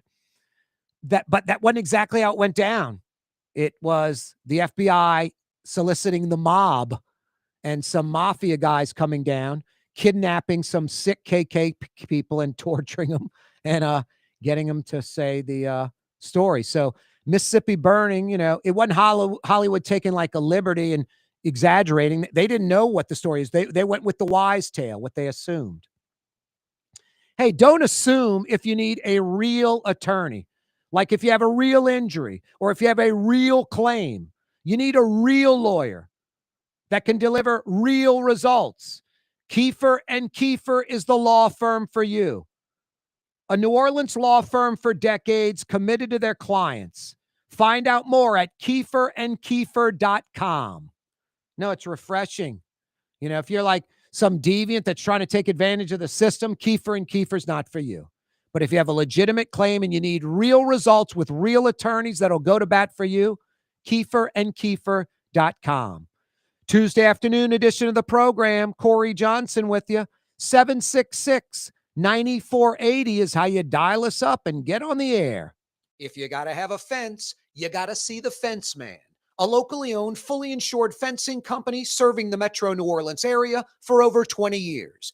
You got to see the Fence Man, thefenceman-neworleans.com. Dave Miette Insurance Agency. Auto, home, flood, business. 504-556-0809. Dave Miette, INSagency.com. Dave Miette Insurance Agency. Auto, home, flood, business. 504-556-0809. Dave Miette, INSagency.com. Why wear the same old glasses that everyone else is wearing? Stand out from the crowd. Come to Art and Eyes. Art and Eyes is not your typical eyeglasses store. It's one of the finest eyewear shops in the country, right here in New Orleans, with precision-engineered prescription lenses and gorgeous high-quality frames from the heart of Europe, Japan, and the United States. Our products are thoughtfully curated, and our staff are here to help you find exactly the right frames. Art and Eyes, a magazine as unique as you. Trey Yen in Mandeville, a New Orleans tradition for over 40 years, serving the finest Louisiana-inspired Chinese cuisine. Open Tuesday through Sunday. Trey Yen. For game-changing innovation, look to the Latrim family of companies located in Harahan. Intralox, a Latrim company, changed the game when they invented modular plastic conveyor belts over 40 years ago. These belts and innovative Intralox technology are transforming movement in manufacturing facilities around the world. Intralox is a dynamic global company now hiring in production, warehousing, shipping, and more. If you want to be part of our successful team, visit Latrim.com. That's LAITRAM.com. South Shore residents that love good food are making the short trip across the lake to Gallagher's 527 in Mandeville. North Shore folks have known about Gallagher's 527 for years. Now the South Shore has discovered this hidden gem. One of the metro area's best restaurants is less than 30 minutes away.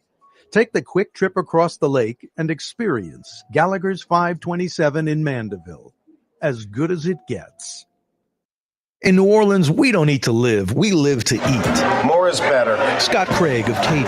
That is our slogan. More is better at Katie's. It means more of everything. Not just more food, more smiles, more friendship, more love. More. When you do something, you have to do it right. You know, it's all about more, and it's all more of the good things. Get more at Katie's Restaurant in Mid-City. 49 years in a row. Ford F-150, #1 truck in America. What about in the USA? Let's see, what about in the world? Who sells more trucks than Ford? Nobody. It's because the Lamarck team is the real team. All that makes it happen is one goal. Everybody having a great experience at Lamarck Ford. We became #1 for a reason, because we're good. And we need to prove it every day, every deal, all the time.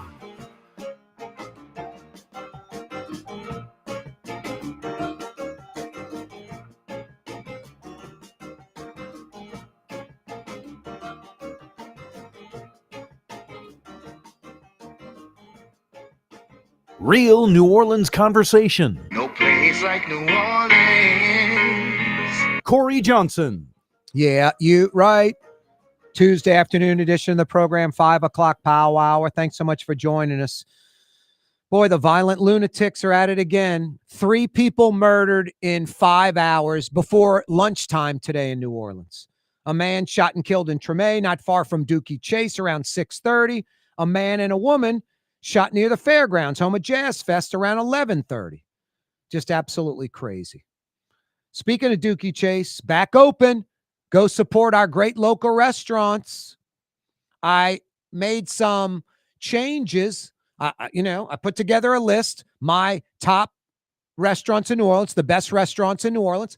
And I missed a few. That's why I love posting stuff on Twitter, doing a talk radio TV show. People engage. Hey, you missed this. And I'm like, I don't like that one, or I don't think they're deserving of my list. Boy, you're right. That one is. So I've fixed my list. I've got 25 first-tier restaurants and about another 11 in my second tier that are great. So about 37 restaurants in Metro New Orleans that I think are absolutely fantastic. Go check it out on my Twitter, @Corey Johnson. Now, we're lucky in New Orleans. So many great places to eat. Like Lebanon's Cafe, open till 9:30. I was there Sunday with my mom and my brother. My mom got lamb chops, like 6 lamb chops. They got this little grilled veggie medley on the side. And then you still pick 2 Middle Eastern sides like tabbouleh, baba ganoush, mujedra, fried football kibbe, hummus. So good. Like $30. I don't know if you can get 6 lamb chops at the grocery raw for $30. Lebanon's Cafe, open till 9:30 tonight. Shish kebab, lamb chops, chicken shawarma, so much more. Lebanon's Cafe, Carrollton at Jeanette by the streetcar barn, open till 9:30. Go check it out. I think a lot of folks hear me, Mario, talking about these restaurants, and they're just like, goes in one ear, out the other, and whatever. They might even go, it sounds good. I need to go there. And then never, ever make the effort to go. Get over there already.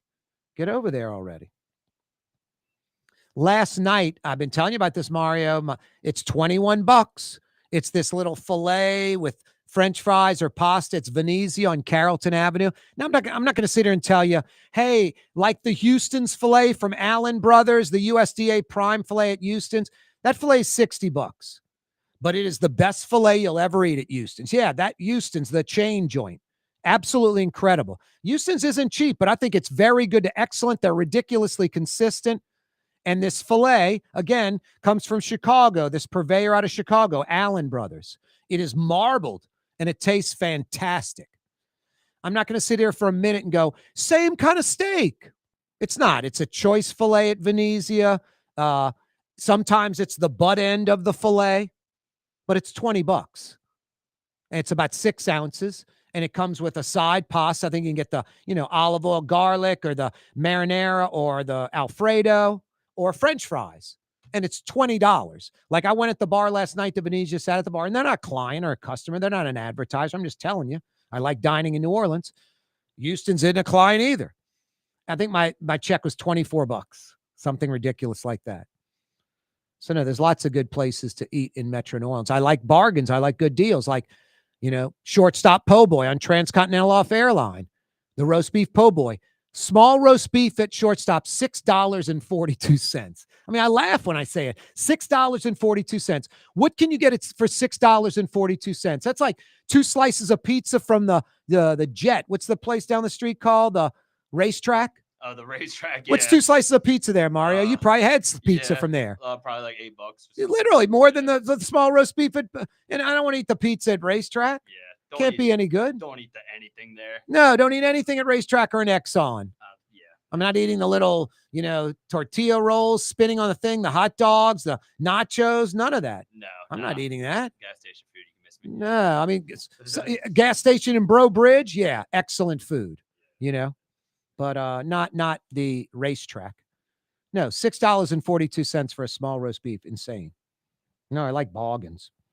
Hey, Mario, Indiana picking up the national title. That was a good game against Miami. Miami made it close. It was 10-zip at the half, and then that Indiana had to hang on. They got outscored in the second half. I think 17-10, if I'm not mistaken. But really great game, and Indiana 16-0 national champs. Yeah, Miami's defense I thought played excellent. Like Mendoza made some superhuman plays down the stretch to kind of put him over the top, but Miami's defense defended Indiana as well as anybody this season. And to me, what made the difference in the game was the block punt. Miami loses by 6 points. They give up a special teams touchdown. If that play doesn't happen, we might be having a different conversation. And the QB had a pick too, right? Yeah, at the end. Yeah. Yep. Yeah. That was right at the end when they could have won. Yeah, Carson Beck had such a good season and then kind of fell on his face in the most important moment. But that's how the sport goes sometimes. Yeah, no doubt. Congratulations to Cignetti and Indiana. I think you could argue one of the greatest college football stories of all time. Yes, arguably the best story of all time. Yeah, seriously. Given where Indiana football was, say 5 years ago, even as recently as 2 years ago. 3 years ago, exactly. Yeah. They're pathetic. They're not the best team of all time. Just they don't have the stats or the accolades or the first-round picks for that. But I think we can all agree they're one of the better stories in the history of college football. Yeah, they're not one of the greatest teams of all time in the top 10, probably. Yeah, probably. I would probably not. I mean, we could rattle off a bunch of teams, but a lot of folks were comparing them, saying they're the greatest team of all time and comparing them to the 2019 LSU Tigers, which is absolutely insane. It is insane. And part of me doesn't like this conversation every time, but somebody wins a championship, but it kind of must be had because LSU, in my opinion, I know I'm biased, broadcasted, whatever, but they're the best team in history. And only 2 teams ever even hold a candle to LSU. And I think that's 2001 Miami, the team that had Ray Lewis, Ed Reed, Jeremy Shockey, Frank Gore, just exactly so much talent. And ridiculous talent. And there's a stat that they could have not scored a single offensive touchdown that season, and they still go 8-4. They don't score. Say that again. They don't score a single offensive touchdown all season, just playing defense, scoring on defense. I think their defense had 12 touchdowns. Yes. The defense, yes. a dozen touchdowns, something ridiculous like that. Yeah, and they had a strong kicking game. So I think their defense rivals LSU's offense. That would be an all-time matchup right there. That would be a great matchup. You're right. Yes. Yeah, the 2019 LSU defense was good. They were opportunistic, but they weren't shut down dominant.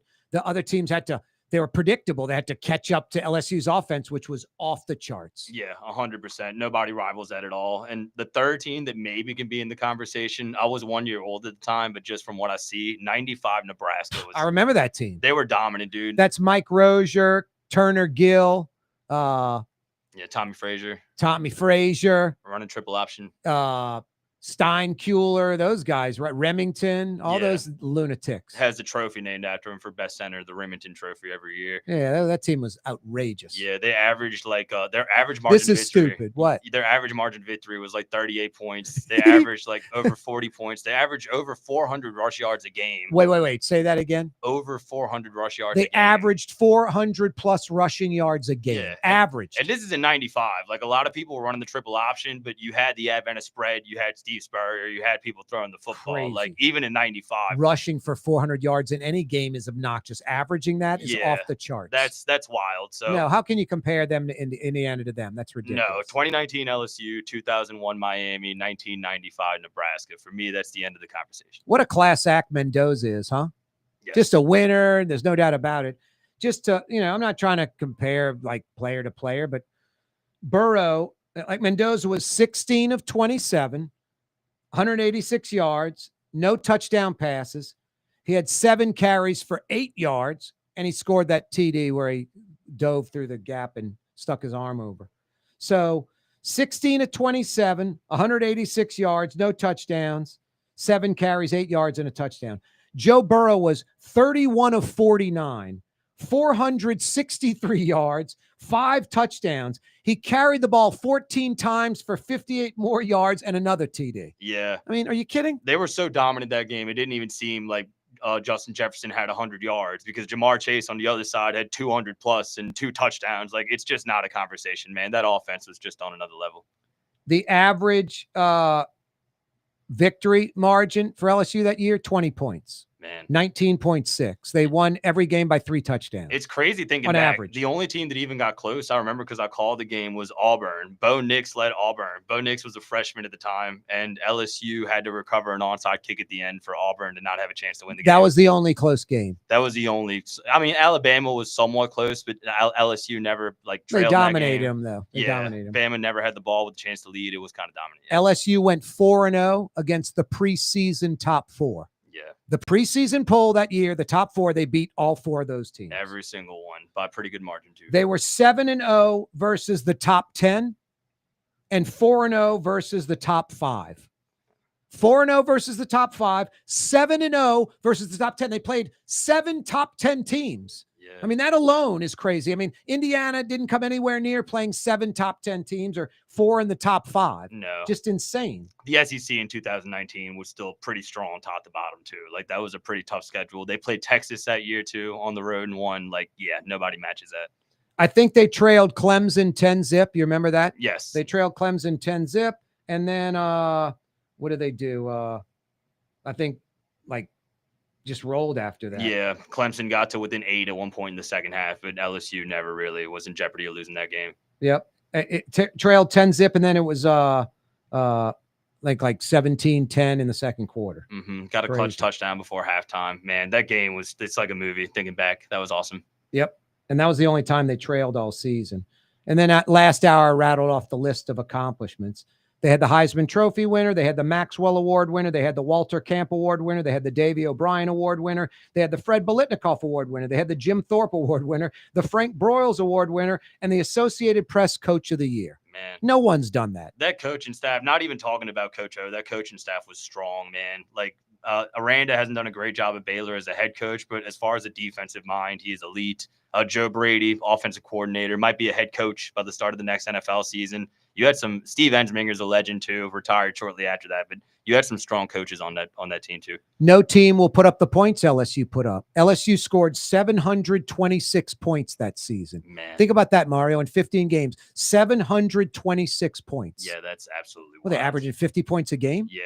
I mean, Burrow 50 had a game? 60 plus touchdowns on the He season. had 60 touchdowns in 15 games. Joe Burrow, LSU averaged a touchdown a quarter. A touchdown throw a quarter in every game over the season. Average that. Wild. I'll never forget the Oklahoma game, the first game of He those had 5 playoffs. touchdowns in the first half, Yeah, Burrow, right? LSU as a team had 7 as in the first half. Like, that's wild, man. Crazy. Yeah, Burrow had like 5, I think, passes. Yeah, Jefferson had 4 touchdown catches, just receptions. Yeah. In the first half. Yeah, that's wild. Totally wild. Sorry, Indiana, not knocking you, The greatest story in college football, Indiana. Greatest team ever, 2019 LSU. Scott Craig of Katie's Restaurant. All of my ingredients are fresh. Nothing comes out of a can here. Nothing. All of our seafood is Louisiana. All of our vegetables are Louisiana vegetables. It's a neighborhood restaurant. Katie's in Mid-City. Tired of cleaning your gutters? Improve the value and look of your home with Leaf Guard gutters. And you'll never have to clean your gutters again. Ever. I guarantee it. Let Audubon Gutters install Leaf Guard gutters today. You'll improve the look and value of your home. And right now is the perfect time during Audubon Gutters' 99-cent installation sale. Call 469-6494 now. Get out of that gutter and get on the phone. At Audubon Gutters. For game-changing innovation, look to the Latrim family of companies located in Harahan. Intralocks, a Latrim company, changed the game when they invented modular plastic conveyor belts over 40 years ago. These belts and innovative Intralocks technology are transforming movement in manufacturing facilities around the world. Intralocks is a dynamic global company now hiring in production, warehousing, shipping, and more. If you want to be part of our successful team, visit latrim.com. That's LAITRAM.com. Word is, one of the best restaurants in New Orleans isn't even in New Orleans. Gallagher's 527 in Mandeville. Cross the lake and taste what you're missing. Tuesday through Saturday. Gallagher's 527 in Mandeville.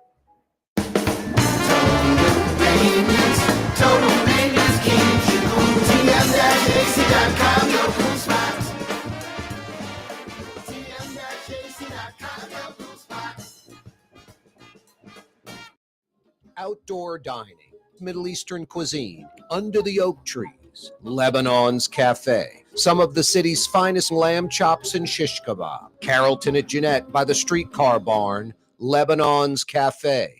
Why wear the same old glasses that everyone else is wearing? Stand out from the crowd. Come to Art and Eyes. Art and Eyes is not your typical eyeglasses store. It's one of the finest eyewear shops in the country, right here in New Orleans, with precision-engineered prescription lenses and gorgeous high-quality frames from the heart of Europe, Japan, and the United States. Our products are thoughtfully curated, and our staff are here to help you find exactly the right frames. Art and Eyes on magazine, as unique as you.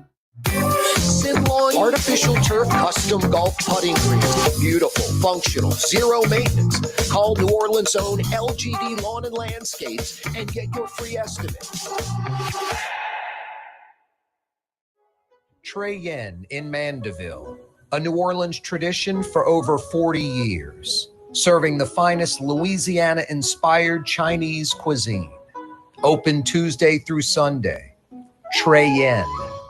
Greater New Orleans, a destination for learning. With 13 colleges and universities and a booming job market, Greater New Orleans is the ultimate destination for your higher education. Your path to the future begins in Greater New Orleans. Find out more at studynola.com.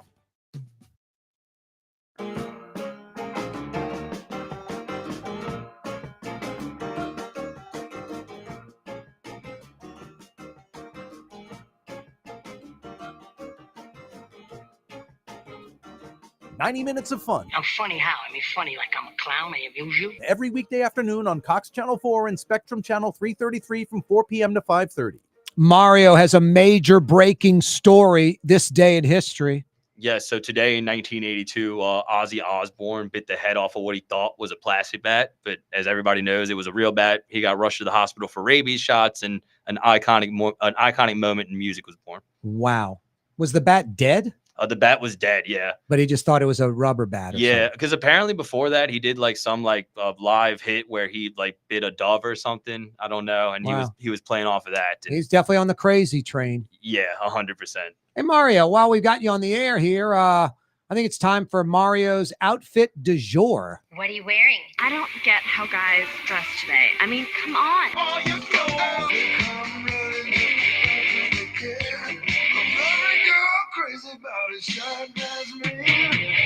Mario B, aka Latinx, has a lot of sports garb, including today's outfit. Mario, I'm looking at it. That I'm trying to guess if it's official or not. I think that might be with that Pelicans logo. It is. So they still do it, actually. It's like an alternate where they have like the skull, crossbones. They go for a voodoo aesthetic. I think they call it the skeleton. The skeleton. Nice. Yeah. Yeah. Oh, yeah. I see the bones now. Nice. Yeah, it's a purple skeleton shirt. Yeah, it looks good. My last place in the Western Conference, New Orleans Pelicans. The Purple looks good. It does. I like the purple as a color scheme, man. That was part of the old one when they had the teal and purple and gold. Yep. I like that better, honestly. Now, I can't sit here and tell you this restaurant's good, but I like this one dish, and that's all I get there. A Tavolo, that Italian joint by Lakeside, which is like a chain wannabe. They desperately want to be like a chain. The group that owns them owns a bunch of restaurants. I think they own like Boulevard and a bunch of stuff. Anyway, they have a good bolognese is hard to find. A meat sauce pasta in New Orleans. I don't know why. A lot of places don't have it. And they got a decent one. It's with the ziti pasta. Pretty damn good. I'm in there yesterday for lunch. Plus, it's like $17. It's hard to beat for lunch. You get the olive oil, the bread, hot bread, dip in the olive oil. Pretty good. Anyway, I get out of there for under $25. And it's decent.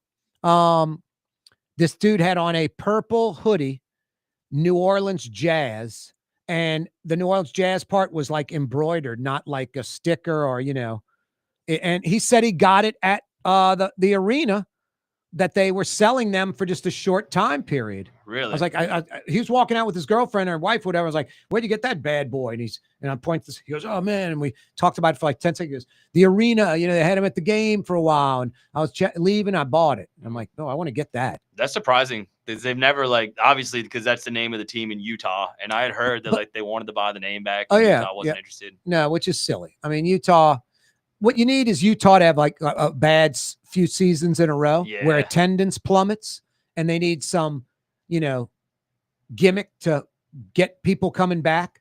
And then maybe, calling them like something that has something to do with Utah. Yeah, but that happens in the NBA, just like there are no lakes in Los Angeles. Yeah. And there's a lot of tradition, like you said, like what was his name? John Stockton and Karl Malone. Oh, no. There's a lot of tradition. Karl Malone's a bad human being, but yeah. Not that we had a lot of tradition with the Hornets. Yeah, exactly. But and I love that we called it the Hive.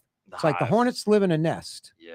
Bees live in a hive. So I like the Pelicans logo better, but if you want my honest opinion, I like the branding better when it was the Hornets for everything else. Oh no, I like Hugo and all that stuff was pretty cool. The honeybees. Yeah. They don't even have a name for the dance team. They're just the Pelicans dance team. No, exactly. The birds. I don't know what you're gonna call them. But New Orleans Jazz, it should be here. I mean, there's probably a lake somewhere in Los Angeles, not 10,000 like in Minneapolis, land of lakes, whatever it's called. But Utah Jazz is beyond oxymoronic. 100%. There's literally no jazz in Utah.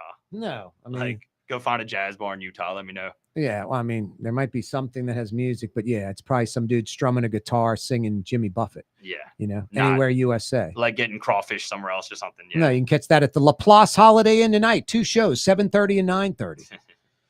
Anyway, no, Utah Jazz is crazy. That Jazz logo was great. A buddy of mine I went to De La Salle with, Jimmy Bonner, his dad, I think James Bonner, great artist. He came up with that logo, the basketball and the J and the AZ, and the name's just great. I mean, that's how Miami Heat ended up coming along. Now, Google the St. Louis Blues. I wonder if that hockey team was in. I don't think they were in St. Louis before 1974. So the Jazz might be the pro sports team originators of that kind of theme. Let's see, St. Louis Blues. When did they start? Hockey in St. Louis before 1967. Oh, so they beat us. Yeah, in the expansion, 1967 expansion. Yeah. And they were known as the Blues. Yes, the St. Louis Blues. Yeah. Wow, never a different name. No, they were added as the Blues. All right, so give them credit. They came up with that kind of theme, and then the Jazz, and then the Heat. There are a few of those where it's not like a thing. Yeah, music is cool. I feel like you can play into so much with the fans. Yeah, and New Orleans is you could have a lot. The rhythm, the New Orleans rhythm, the New Orleans vibe. Yeah. People were unhappy with the Pelicans name. Now people are used to it. Well, I'm used to it, but I was unhappy with it. Why? What were they? They had like the Angels, the Spirit were other candidates, but they were saying like what you're saying, the name's like too clunky. When I was working at WWL with Buddy D, I was doing sports talk after Buddy from like 7 to 10 every night. Buddy did like 5:15 to 7. This kid from New Orleans who obviously was ridiculously talented. I think it was before the Voodoo for Arena League. And it was the skeleton with a top hat, and he was spinning the basketball. And, if you ever get a basketball team called the Voodoo, I was like, that's brilliant.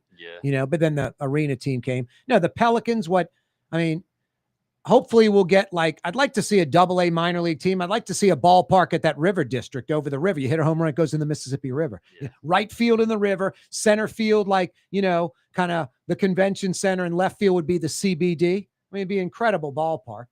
And just make it like a major league park shrunk down, 5,000 seats, but major league quality. And the New Orleans Pelicans was a great baseball name. You got the pelican with the bat and the birds on it, like Tulane does with the Pelicans. Yeah. And getting that old AA Southern Association, which now is expanded to like Biloxi, Mobile, Alabama, Pensacola, Florida, be like the I-10 corridor. It'd just be really nice to have a AA team. The product in the baseball in minor league, no one gives a crap about. Yeah. It's the event, the party, all the, stuff like that. The experience. Yeah. But New Orleans Voodoo for the basketball team, something like that. The vibe, the rhythm. Yeah. I think that would be better than Pelicans. But you're right. We're used to it now. Yeah. The Crew might be cool. Like Marty Crew? Booker with the Are you K. kidding with the K? Yeah, That'd be yeah, brilliant. Yeah. That's really going. Pelicans, just like the Saints took the easy way out. Kind of, let's take the. And I think Benson had the rights to it because crazy Tom Benson, when the Zephyrs came, he had the rights to the AA team, was trying to oust the AAA team, has the rights to the name Pelicans. That's how he got that going. Got you. Wow, I didn't know that. Yeah, old Tom Benson. He's a trip. R.I.P. Thank God for Gale. He kind of got that curmudgeon to loosen up a little bit. And then he started donating money and his name's on a bunch of buildings and became a major philanthropist, but not really until Gale Benson came along. Yep. I'm not going to mention that, Mario. He's talking about something that is undefeated in the world. He's right. A zillion and O, infinity and O. See you tomorrow, Wide Open Wednesday. On the Neutral Ground with Corey Johnson on TV on Cox Channel 4 and Spectrum Channel 333. Also on YouTube, on radio at NOLA Talk 93.9 FM, WSLA New Orleans. It's 6 p.m.